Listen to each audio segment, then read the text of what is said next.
Hey there, everybody. Welcome back to another episode of Frontier Michigan. Back up at the spot. Bit more of a cloudier day that's cooler. It's about 42 degrees. Had some rain yesterday roll through here. So things are a bit wet in places still. Bunch of water. But all in all, weather has been improving. What I wanted to talk about today was the Z1 IMS down there. Sits right between the intake plenum and the intake manifold itself. Pretty easy, straightforward install. They give you a bunch of spacers and risers like these bolts here. You gotta be careful with those because they are only aluminum. So I just hand threaded those in, put the bracket on, and bolted it in. And then you get a support bracket over here from Z1 as well. Comes with the kit. It does make the top of the engine sit 25 millimeters higher, but that's not really a big deal because you got plenty of room. Still works with the intake. Sealed up in there pretty good, no gaps. And that extra 25 millimeters of height there on the intake shifts the power and torque band. Shifts it a little bit lower towards the mid and low range, which I have definitely noticed. The install itself is pretty straightforward. I didn't need to use any directions on it, just kind of figured it out, self-explanatory. Take the plenum off, take the intake off. You know, it's like 8 or 10 bolts. You know, I had it apart back together again with the IMS installed in probably 45 minutes tops.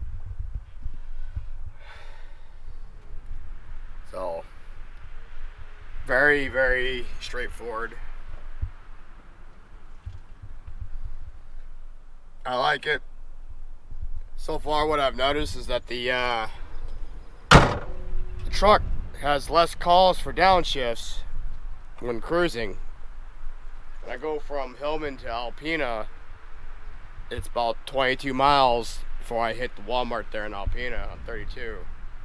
And I counted 5 downshifts. 5. It's not exactly flat road. Like the first half of that trip, it's got some decent hills in it. Places where the truck would downshift 2, 3, even 4 times, the truck only downshifted twice, which is a definite improvement. Places where the truck would downshift once or twice, it either didn't downshift or it downshifted once and didn't need to go any further than that. So, in the low to mid range, it's definitely picked up some torque. The engine doesn't have to work as hard to maintain speed.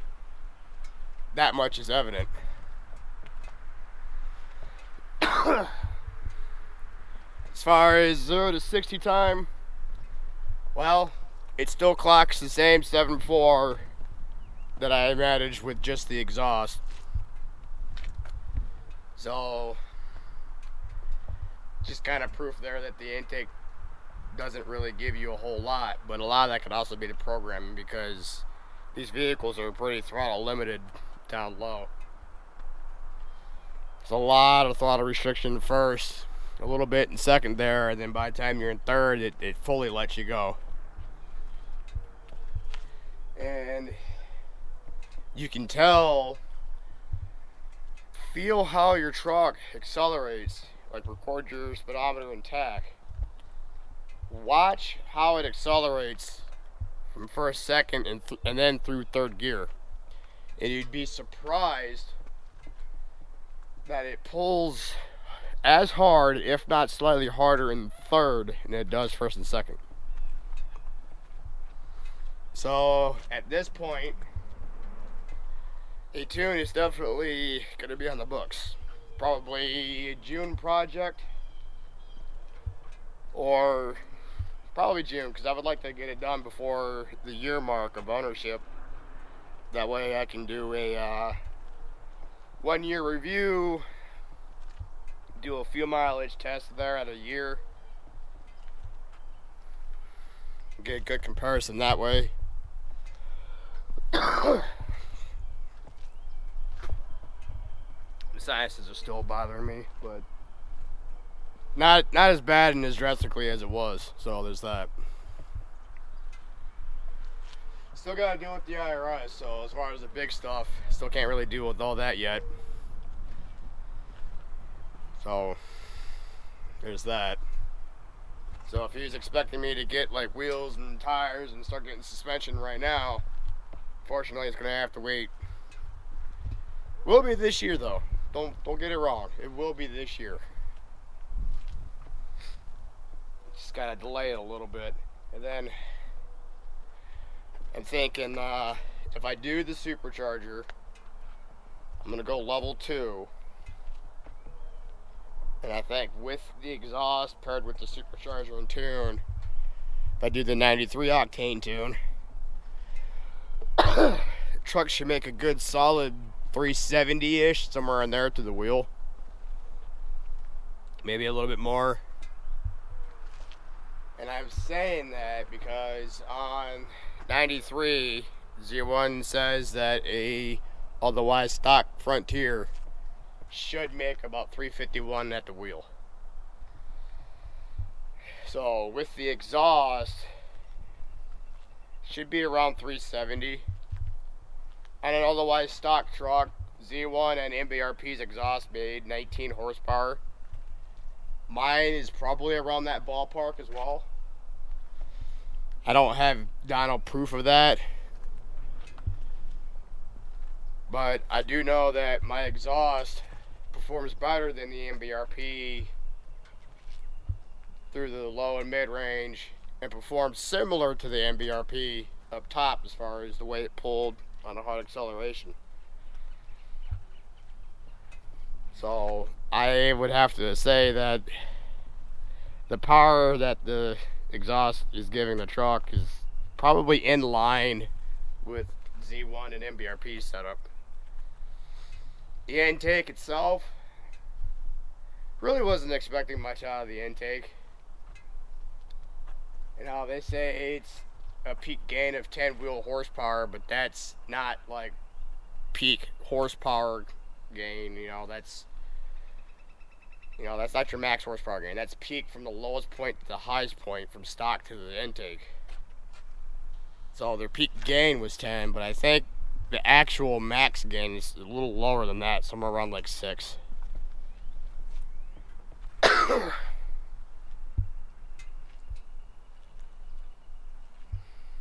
And I believe the same goes for the exhaust as far as actual max gains.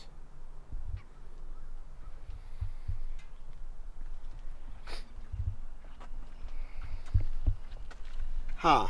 Interesting.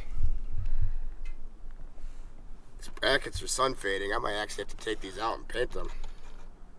UV lights get into these. Those were black. Now they're kind of turning a bit brown. How's this one looking? Same way. I don't know if you could tell that on camera, but there's a bit of a brown tint starting to form there. It's almost like a dark bronze. Huh. May have to paint those.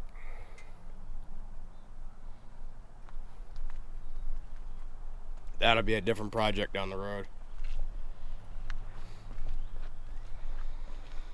But I've been looking at a whole bunch of stuff for the truck that's not as expensive that I can get. I could probably get some suspension components right now.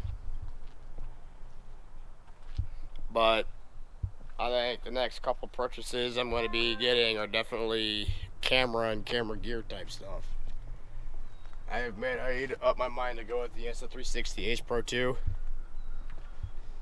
I've already got a bunch of accessories that I got picked out.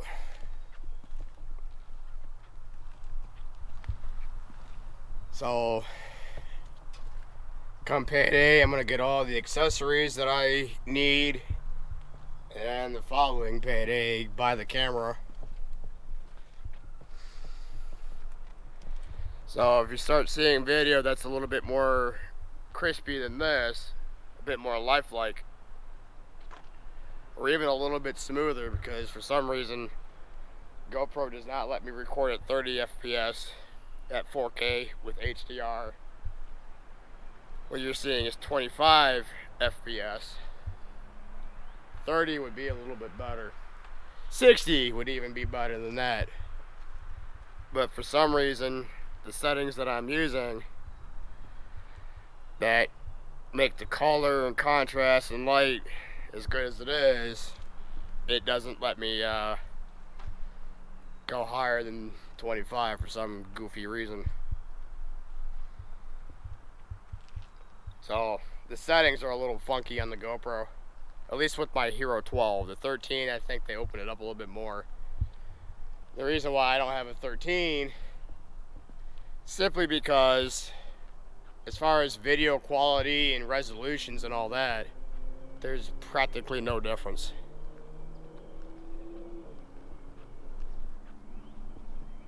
There's no like practical difference in video quality between the 12 and the 13, and the actual improvements to the camera itself, to me, wasn't worth the $350 that the Hero 13 is going for right now.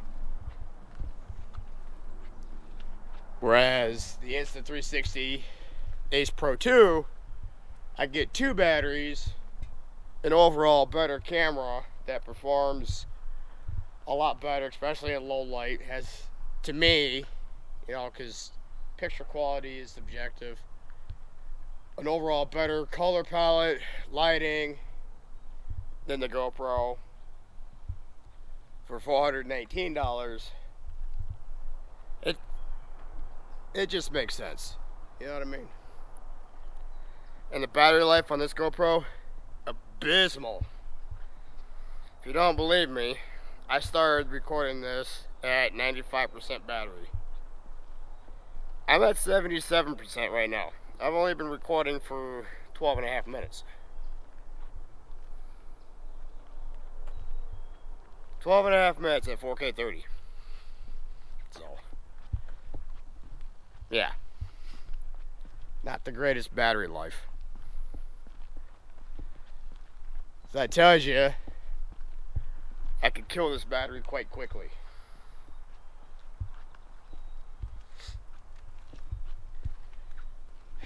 But yeah, the Z1 IMS, excellent buy, if you ask me. If you really want to help improve your low end and help it just cruise better going down the road, it's great for that. It shifts that power band lower to make it more usable where you're actually going to be driving at. Less calls for downshifts while you're cruising is going to save you fuel on the highway. Less throttle input to get it going is going to save you fuel in the city. I am going to have to test a combination of all these mods to actually see if there's a net positive from the 24.2 I got about a year ago when the truck was relatively stock, other than the tonneau cover and running the tires at 40 psi. I'm going to run the tires again 40 psi. The tonneau cover will be in place for that test at a year. So the only marked difference should be the exhaust, the intake, the IMS, and hopefully by then a tune. We'll see if I can beat my original 24.2. Now, when I did that initial test, the truck also only had, I think, roughly 700 miles on it. I did that test like the first or second week after I bought the truck. It was after I got the tonneau cover, and I got the tonneau cover within that first week. The truck now is sitting just under 13,500 miles. So I got the rest of April to go. Got all of May, June. So potentially I'm looking at 16,000 miles by a year. And I'll do a review on that. Maybe I'll even go to my original spot I did the my initial impressions video.